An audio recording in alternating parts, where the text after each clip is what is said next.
Les gars, j'espère que vous allez tous très bien. Ça fait plaisir de se retrouver pour un avant-match. Le Barça joue, c'est compliqué ces derniers temps pour nous, on le sait. On va pas se répéter, on va essayer de tourner la page. Le Barça se rend au Santiago Bernabéu demain soir, dimanche soir à 21h. Un match qui va s'annoncer quand même assez compliqué, on va dire, sur le papier déjà. Et puis voilà, le Real Madrid vient de se qualifier en demi-finale, ils sont en pleine confiance. Le Barça vient d'être éliminé, a connu une désillusion à domicile face au PSG. Donc on arrive avec pas les mêmes forces mentales, j'ai envie de dire, mais quoi de mieux en fait quand vous venez de vous faire éliminer, on va dire, prendre une telle désillusion à domicile avec les cartes en main, ses faits de jeu et tout. Quoi de mieux d'aller au Santiago Bernabéu, de jouer un classico pour se relancer, ou plus ou moins essayer de faire un match correct mentalement, essayer de se remettre sur pied. Il y a quoi de mieux, ça ne pouvait pas mieux tomber pardon, j'ai envie de dire. Alors il y en a, ils vont dire ouais, c'est le pire scénario possible d'aller au Bernabéu après ça, etc. Moi je vois l'inverse. Moi je vois que si on est un peu mentalement faible, aller au Bernabéu, c'est le meilleur moyen de se relancer, je pense. Maintenant, ça va être compliqué, mais petit point positif aussi sur cette rencontre qu'il faut prendre en compte. Alors peut-être que ça ne va pas influer énormément sur le match, mais c'est que le Real Madrid a joué mercredi, donc déjà un jour après le Barça, et a joué une demi-heure de plus les penalties. Voilà, ils ont joué une prolongation quand même s'ils se sont qualifiés, on va dire que la fatigue va être présente. Alors, je vous arrête tout de suite, je pense que le Real Madrid va arriver avec toute leur force au Santiago Bernabéu, ils vont, essayer de faire le match le plus plein possible parce que c'est un classico, ça se perd pas, on n'y va pas en dilettante en fait. Dans un classico, ils vont vouloir appuyer sur l'accélérateur, nous faire mal et ils vont arriver concentrés à 500%. Mais nous par contre on aurait un avantage peut-être sur la durée de la rencontre, c'est-à-dire que il va falloir, sur mon plan tactique que j'aimerais que le Barça fasse, ce serait peut-être alors déjà d'être très concentré sur du début jusqu'à la 60e minute de jeu, c'est-à-dire éviter les contres, bien quadriller les Vinicius Rodrigo qui vont très vite. Bellingham, il a été énormément fatigué lors du match face à City, donc je pense pas qu'il aura le même rendement, ou en tout cas il va pas le faire sur 90 minutes de jeu. Là va falloir bloquer ses passes en profondeur, essayer de rester très costaud. J'ai pas envie de dire faire le dos rond parce que c'est pas la tactique que j'ai envie d'adopter, mais bien défendre. Voilà, bien défendre, se remettre en confiance et faire mal sur les attaques. Je pense que le Barça peut faire mal. Voilà, si on devrait un petit peu tourner ça comme ça, je pense que le Barça peut embêter le Real Madrid, tout comme le Real Madrid peut embêter le Barça, ça c'est une certitude. Donc voilà, j'aimerais que le Barça quand même sur 60 minutes reste très concentré, joue les contres à fond, joue leur jeu aussi, mais voilà, vraiment concentré sur Vinicius Rodrigo, éviter les buts bêtes, les buts qu'on sait, voilà, Bellingham passe en profondeur, ça va le faire sur Vinicius, passe à Rodrigo, but, voilà, éviter ça, on est au courant, être le plus concentré possible. Et au bout de 60 minutes de jeu, vous le savez, je pense que le Real va commencer à baisser les pieds parce qu'il y aura de la fatigue. Sachant qu'en plus, ils vont continuer à jouer en Liga, ils vont quand même préparer le match face au Bayern de Munich, donc ils veulent le moins de blessés possible, c'est tout à fait normal, même si le Barça aurait été dans leur position, ça aurait été pareil. Donc voilà comment moi je vois comment aborder cette rencontre.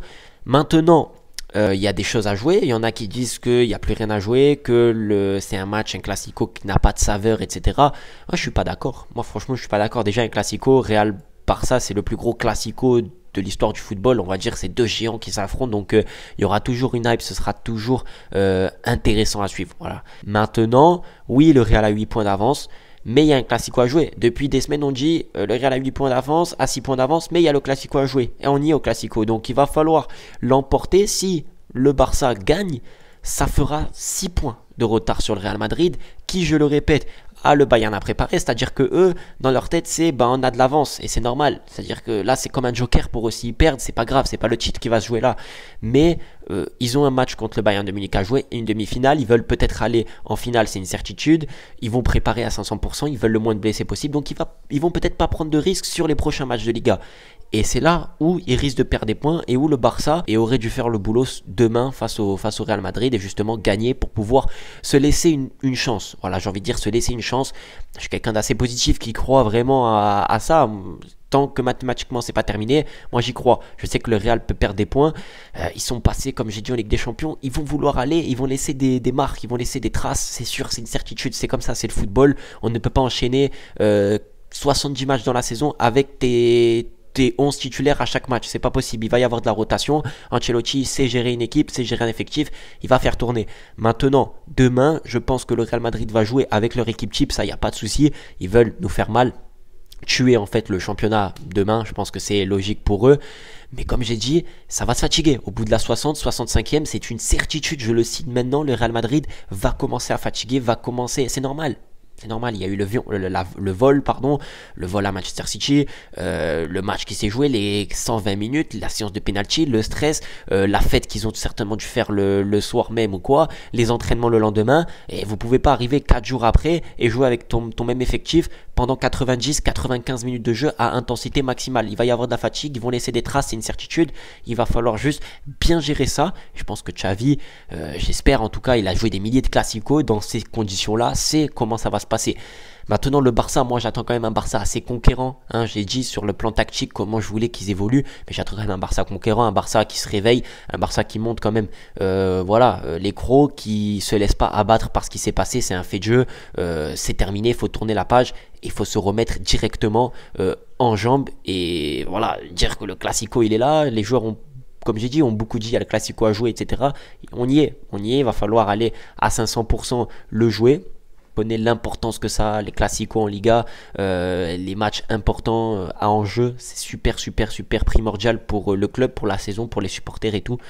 On verra bien comment ça va se passer. Sur la composition d'équipe, important, sujet très important, donc j'aimerais quand même voir une composition d'équipe à 11, s'il vous plaît.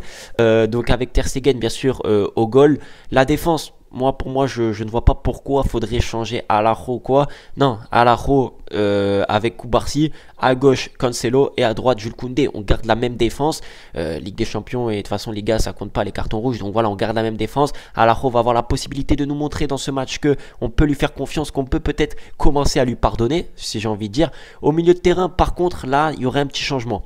Moi, j'aimerais quand même voir Christensen, qui n'est pas suspendu. Christensen, Gundogan et Frenkie de Jong. Alors Pedri, pour moi, j'aimerais le mettre sur le banc parce que, et on le voit, physiquement parlant, il a encore un peu de mal à répéter les courses. Et le Real Madrid, le terrain, il est très large, très grand, très grosse ambiance. On va peut-être pas avoir tout le ballon tout le match, donc il va falloir courir. Et je préfère voir un De Jong qui couvrira plus de kilomètres, plus de distance, plus de volume sur l'ensemble de la rencontre. Et pourquoi pas après changer avec Gundogan, faire entrer Pedri, amener de la qualité, ça il n'y a pas de souci. Attaquant gauche, Rafinha, voilà, Rafinha à gauche. Devant, Joao Félix. Voilà, devant, Joao Félix, pour moi, il n'y a pas de galère. Ne me dites pas Victor Roque parce que je pense que pour le moment il n'a pas le niveau et de tous les cas il ne pourra pas jouer un Classico. Je le sais, je suis pas dupe, c'est Lewandowski qui va jouer. Voilà, il n'y a pas de souci. Mais pour moi, Lewandowski dans l'axe c'est une mauvaise idée. Mais mettre Joao Félix dans l'axe et à droite Lamine Yamal. On a une attaque quand même Rafinha, Joao Félix, Lamine Yamal. Elle peut faire très mal. En déplaise en fait au pro Lewandowski, mais Lewandowski sur ce qu'il a fait lors du match entre le PSG et le Barça et PSG, c'est une faute professionnelle. Ne pas faire la passe, jouer personnel, franchement, moi à 35 ans, je trouve que c'est une faute professionnelle et il mérite d'être puni. Voilà, je suis désolé de dire ça, mais c'est la vérité, c'est la loi du football. Dans un Classico, tu joues pas et on fait jouer un jeune qui a peut-être envie, un joueur Félix qui a envie de prouver dans les gros matchs, qui fera peut-être la passe. Et franchement, ça, c'est pour moi force de respect si Xavi fait ça. Je pense qu'il le fera pas bien évidemment, mais voilà, faut ne pas oublier non plus. On parlait d'Araujo et tout, mais hier on a dit qu'il y avait d'autres faits de jeu qui ont fait que le Barça est éliminé et la passe de Lewandowski qui ne fait pas au Joao Félix est déjà un gros élément, et en première mi-temps aussi le fait qu'il fasse pas la passe à Lamine Yamal et qu'il tire au-dessus est un deuxième élément. Donc voilà, punition de Lewandowski, c'est tout à fait logique. Et puis voilà. J'espère en tout cas que la vidéo vous aura plu. N'hésitez pas à me le dire en commentaire. Partagez, aimez, abonnez-vous, ça fait toujours plaisir. Je vous dis à la prochaine pour une nouvelle vidéo, pour le débrief. Prenez soin de vous. Ciao.